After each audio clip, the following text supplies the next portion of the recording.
নববধূকে দেখে শ্বশুরবাড়ি থেকে ফেরার পথে ট্রলি চাপায় মোহাম্মদ আজিজুর রহমান নামে এক সৌদি প্রবাসী নিহত হয়েছেন।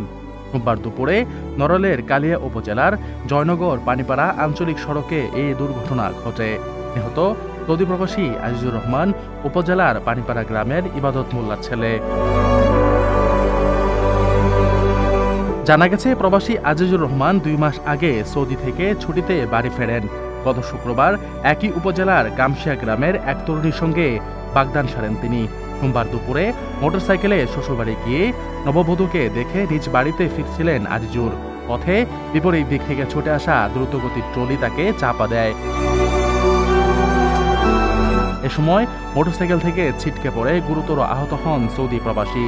পরে স্থানীয়রা তাকে উদ্ধার করে কালিয়া উপজেলা স্বাস্থ্য কমপ্লেক্সে নিলে চিকিৎসক আজিজুরকে মৃত ঘোষণা করেন।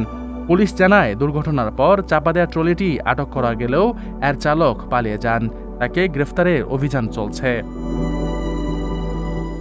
রেমিটেন্স যোদ্ধাদের ঢাকায় বিশেষ ছাড়ে রেডি ফ্ল্যাট দিচ্ছে শতভাগ বিশ্বস্ত ও নির্ভরযোগ্য প্রতিষ্ঠান প্রবাসীর সিটি।